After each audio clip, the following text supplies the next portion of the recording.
요한복음 한창 6절 하나님께로부터 보내심을 받은 사람이 있으니 그의 이름은 요한이라. 셋째 부분 김출 목사 요한복음 강해. 그의 이름은 요한이라 는 9절의 해설. 세례 요한의 이름이 요한이라는 것은 좀 깊이 생각해 볼 필요가 있다.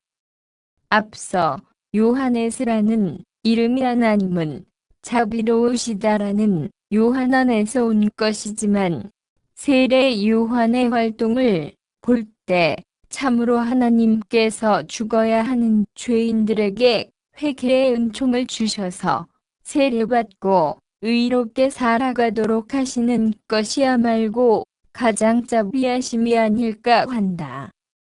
죄를 용서한다는 것은 쉽지 않은데 오늘 요한의 이름 앞에 세례라는 수식어는 더 큰 하나님의 은총을 드러내는 것이다. 하나님의 자비하심의 요한의 이름으로 우리가 같은 길을 가야 하는 성도의 운명 같은 것이 있을 것이다. 이렇듯 만물의 모든 것은 그 이름을 가지고 있다. 모든 언어에서 분사 중의 으뜸은 명사이다. 명사라는 것을 이름이다. 물건이나 사람이나 심지어 형체가 없는 감정이나 생각조차도 한 단어의 제합성어로서 명사로 나타낸다. 사실 언어가 발달되지 않는 석기 시대 이전이라도 사람들은 먼저 명사를 만들어 말을 하였다. 한문을 보면 동사나 우리말에 관 형사가 가는 것은 거의 다 명사를 조합해서 만들어진 것을 알 수 있다. 우리의 언어에서 명사, 나온 것은 언어 생활에서 기본적인 요소이다. 명사만 있어도 대화가 가능하고 언어 소통이 가능하다. 미국에 처음 간 어느 사모가 영어를 못하니 아프리카인들과 어린 백인들과 대화를 어떻게 하겠는가. 처음이 손가락으로 물건을 가리키면서 무엇인가 말도 안 되는 영어로 물어보는 것에서부터 시작하지 않겠는가. 이름만 알아도 소통이 된다는 것은 유아 시절부터 우리가 사실 명사부터 배우기 때문이 아닌가. 점점 시간이 지나면 이것은 뭐야, 저것은 뭐야 하며 아기들이 입을 떼고 말을 배우면 무엇인가 하는 것부터 배운다. 사실 우리의 인생은 무엇이 무엇인가 하는 의문에서 비롯된다. 즉, 기름이 무엇냐 하는 것이다. 이스라엘에게 여호와 하나님을 알려주어야 하는 것은 모세에게 목숨을 거는 위험한 것인데 그때 모세는 하나님이 누구신가, 즉 하나님의 이름이 무엇인가를 알아야 했다. 우리의 신앙은 하나님이 누구신가 하는 하나님의 이름을 알아야 하는 것이다. 하늘에 계신 하나님을 부르는 개신교 전통을 무시할 수 없더라도 그 하나이신 하나님을 각자 교단들이 심지어 이단과 이단들이 서로 다르게 부른다면 이제는 하나님도 아니고 이망희나 정명석이나 조용기나 오카음이나 한경직 등과 같은 이름으로 불리우는 것은 어떻게 생각하겠는가? 발음으로는 하나님이라고 하고 우리는 서로 다른 명사 중에 고유 명사를 마음과 머리에 떠올리지 않는가? 그러나 천하에 구원받을 만한 이름은 하나님의 아들이신 예수 그리스도 우리 주님이시다. 사도행전 내 장 12절은 다른 이로서는 구원을 얻을 수 없나니 천하 인간의 구원을 얻을 만한 다른 이름을 우리에게 주신 일이 없음이니라 증거하고 있다. 우리가 연애할 때 그냥 연인의 이름만 불러도 소통이 되는 것이다. 요즘 연애는 어떤지 모르지만 요즘은 잘 이름을 부르는 일이 없는 것 같다. 어느 시인은 이름을 부르면 꽃이 된다고 했다는데 사실 우리가 하나님께서 우리 사람의 이름, 우리의 이름 하나하나가 불러주실 때 얼마나 커다란 얼마나 큰 의미와 능력과 역사가 일어나는지 육신의 목숨에서부터 영원한 생명의 기쁨으로 살아가는 것까지 온통 하나님께 영광 돌릴 일밖에 우리 인생에 없는 것이다. 요한을 세례 요한이라고 부르는 것은 요한복음에서 단 하나의 구절로 설명이 가능하다. 요한은 예수를 이스라엘에게 알리기 위한 사람이다. 요한복음 한 장 31절은 나도 그를 알지 못하였으나 내가 와서 물로 세례를 베푸는 것은 그를 이스라엘에 나타내려 함이라 하니라 하였다. 세례 요한의 삶은 그런 것이다. 그가 어미 엘리사벳에게 잉태되었을 때 그의 어미 엘리사벳은 예수님을 잉태한 마리아를 보게 되었다. 세례 요한은 대대로 그의 집안은 예수를 예배하고 그의 길을 준비하는 가문이다. 아비 사가랴는 선지자이다. 그가 얼마나 의로운 선지자였는지 누가복음 한 장 25절은 이렇게 증거한다. 예루살렘에 시므온이라 하는 사람이 있으니 이 사람은 의롭고 경건하여 이스라엘의 위로를 기다리는 자라 성령이 그 위에 계시더라.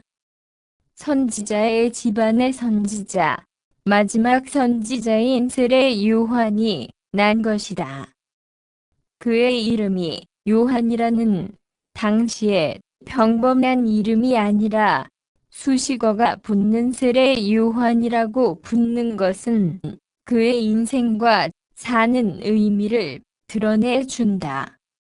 우리 이름에 우리 인생의 목적과 삶의 방향이 들어있다면 우리의 세례명은 더욱 큰 의미로 하나님의 은총이 될 것이다. 신분차별이 심했던 시절에 양반들의 이름에는 부모가 지어준 이름과 달리 후에 붙여지는 다른 이름들이 많다.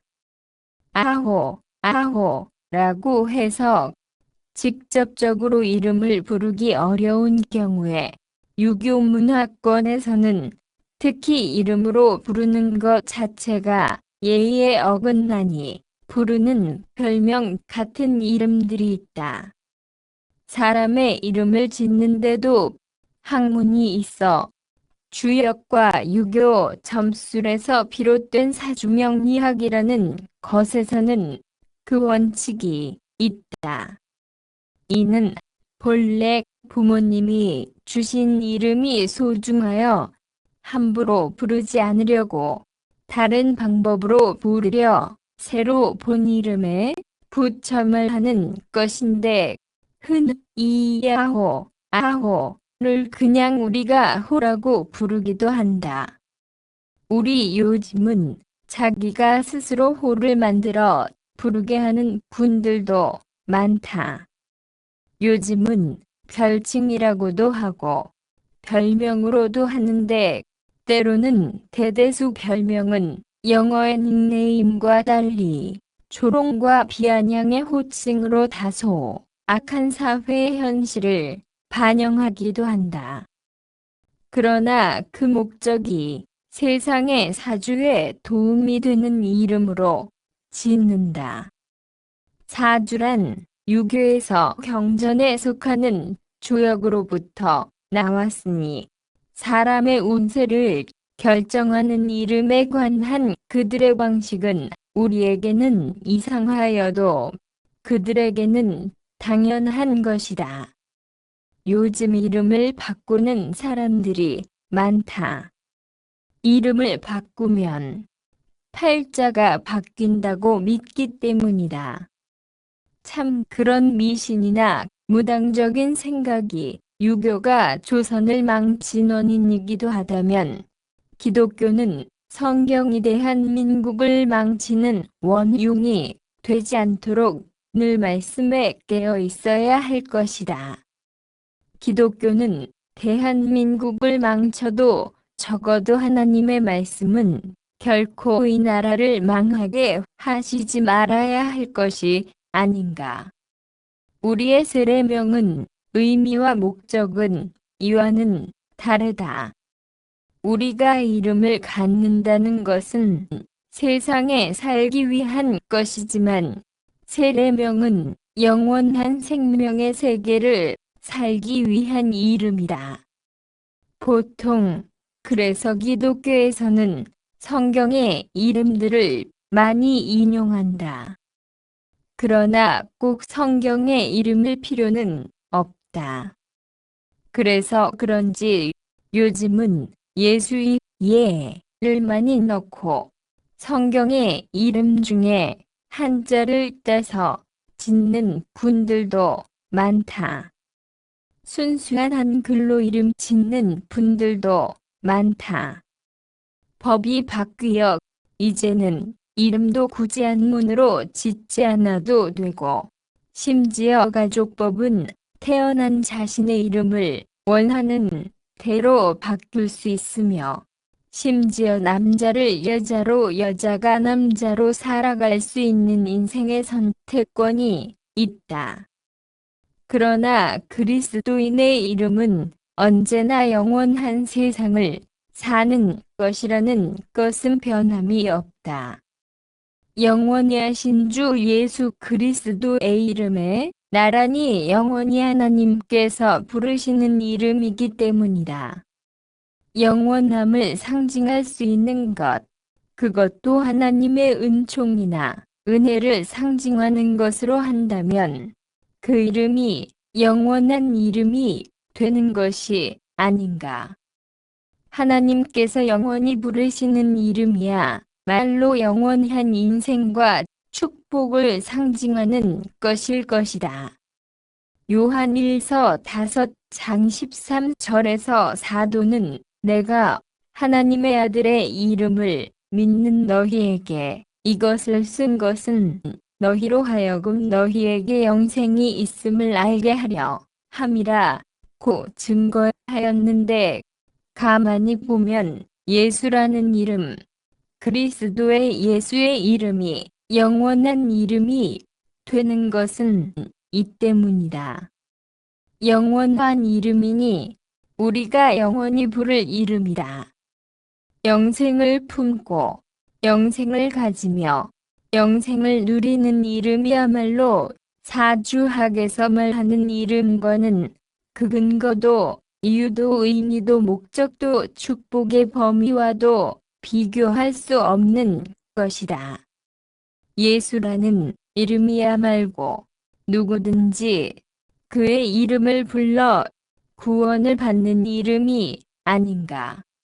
그 이름 안에 붙은 세례라는 수식어는 분명히 세례 요한의 일생과 그 인생에 사는 이유와 목적을 알려준다. 이스라엘에게 예수 그리스도를 나타나게 하기 위한 것이다. 자세히 말하면 이스라엘에게 예수님을 알리고 구원을 받게 하기 위함이다. 그 요단강 물속에서의 세례가 어떻게 귀한 하나님의 자녀가 되는 요한복음의 결론에 이르게 되는가? 요한복음 한 장 12절은 영접하는 자, 곧 그 이름을 믿는 자들에게는 하나님의 자녀가 되는 권세를 주셨으니 라 하였다. 가정에서도 아버지 이름을 믿으면 아버지 어머니의 은혜를 입는 것이 아닌가.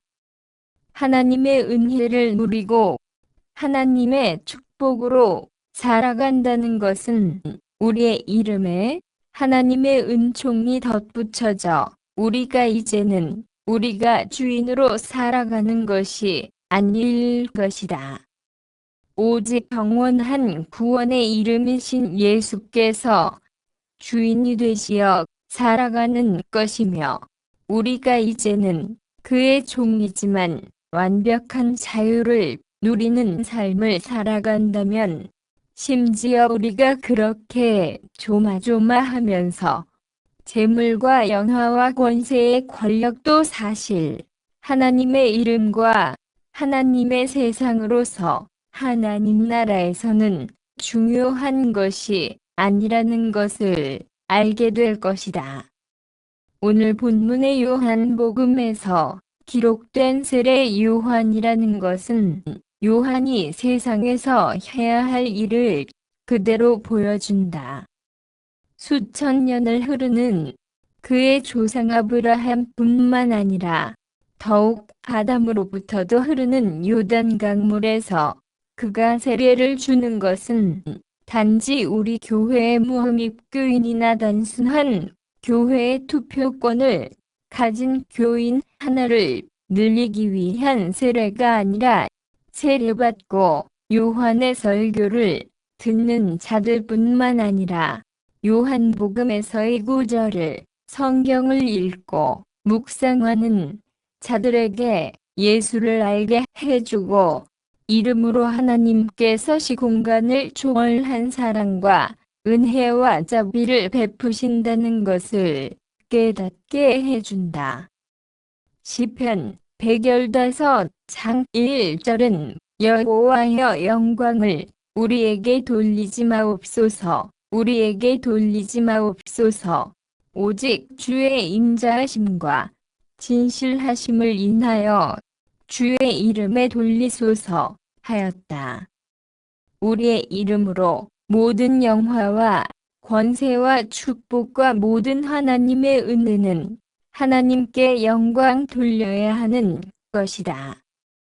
우리에게 하나님의 영광을 위한 이름이 있을 때 우리의 이름도 주 예수 그리스도의 영광의 때에 함께 영광으로 나타나는 이름이 되는 것이다. 골로새서 세 장 4절은 우리 생명이신 그리스도께서 나타나실 그때에 너희도 그와 함께 영광 중에 나타나리라 고하였는데 우리가 영광 중에 나타나는 일이 우리의 이름이 그분 앞에 영광과 기쁨으로 나타나는 것 외에 무엇이겠는가? 내가 비록 그 자리에 없어도 내 이름을 불러주는 사람들과 그 공간이 있다면 그것이 영광이지. 꼭 교만한 자들과 악한 자들처럼 그 자리에 무슨 황제처럼 떠받아져야 영광이겠는가. 백성들의 사이에 그 이름이 영광스럽게 불려지는 이름이야 말로 영광된 이름이다. 누가복음에서 누가는 세례 요한이 보내심을 받는 이유를 이사야의 주의 길을 예비하는 선지자로서 이렇게 증거한다. 세 장 3에서 6절에 요한이 요단강 부근 각처에 와서 죄사함을 얻게 하는 회개의 세례를 전파하니 사선지자 이사야의 책에 쓴 바 광야에 외치는 자의 소리가 있어 가로되 너희는 주의 길을 예비하라 그의 첩경을 평탄케 하라. 오 모든 골짜기가 메워지고 모든 산과 작은 산이 낮아지고 굽은 것이 곧아지고 험한 길이 평탄하여질 것이요 모든 육체가 하나님의 구원하심을 보리라 함과 같으니라. 우리의 모든 이름이 예수를 위한 이름이라. 우리의 이름이 이제는 세상을 잠깐 사는 이름이 아니라 영원한 생명을 누리는 이름으로 은총을 받은 자의 이름이 되어야 한다. 이름값을 한다는 것은 그 이름이 우리를 한정하는 것이 아니겠는가. 이름 그 자체가 무슨 능력과 권한이 있겠는가. 오직 주 예수 그리스도의 이름 외에는 능력이나 권세나 아무 권한이 없지 않은가. 우리가 권위 있는 자의 이름으로 행해지는 모든 것들이 사실 얼마나 가소로운가. 용산의 어떤 작자의 이름으로도 이 나라가 망할 수는 있어도 바뀔 수는 없질 않은가. 우리가 이 세상에 살면서 이름을 갖는다는 것은 아무리 무명의 사람이라도 하나님께서 소중히 여기시는 이름으로 주신 것임에는 틀림이 없다. 우리의 이름으로 은혜를 받아야 하는 이름이고 예수의 이름은 하나님의 은혜를 우리에게 가져 다 주시는 능력과 권세의 이름이라. 하나님의 보내심을 받은 자로서의 이름이 요한인 한 사람의 이야기가 아니라 우리 모두의 이야기가 바로 세례 요한의 인생을 통하여 우리에게 위한 이름을 알게 해주는 것이다. 예수의 이름은 예수님의 순종과 아버지 하나님의 하는 일을 하는 것으로 그 이름이 지극히 높임을 받게 되었다. 빌립보서 2장 9절은 이러므로 하나님이 그를 지극히 높여 모든 이름 위에 뛰어난 이름을 주사 라 증거하고 있다. 그분 예수 그리스도의 이름이 본래부터 높은 것이라 그가 온 세상을 구원하시는 구주가 되신 것이 아니라 그의 십자가와 부활의 은총이 있기에 그 이름이 높아지고 이것은 마가의 다락방의 성령을 시작으로 점점 우리 작은 한반도의 나라에까지 복음으로 전해져 그 이름이 높아진 것이다. 우리의 이름을 오직 예수 안에서 하나님을 찬양하고 하나님께 영광 돌리는 인생으로 살아갈 때 비로소 그 이름의 예수와 함께 하늘의 생명책과 12보좌의 이름표가 붙은 하나님이 보좌에 앉게 되는 것이다. 그러나 더욱 중요한 것은 우리의 이름을 통하여 하나님께서는 반석을 이어가신다는 것이다. 아브라함의 이름이 아브라함으로 바꾸고 열국의 아버지가 되고 야곱의 이름이 이스라엘로 바뀌어 하나님 나라를 예비하는 세상 나라의 시작이었듯이 이제는 우리가 온전히 우리가 그리스도의 이름을 믿는 신앙으로 우리의 이름이 열국의 아버지일 뿐만 아니라 새 이스라엘의 반석이 되고 영원한 하나님 나라를 이어가는 놀라운 하나님의 신앙의 신비가 성도들의 이름에 있다는 것을 하나님께 감사할 필요가 너무도 넘치지 않는가. 선교 헌금 계좌 우리은행천이 994 99만 2418 김주소액 선교 헌금은 더욱 저에게 힘이 되고 하나님께 영광이 됩니다.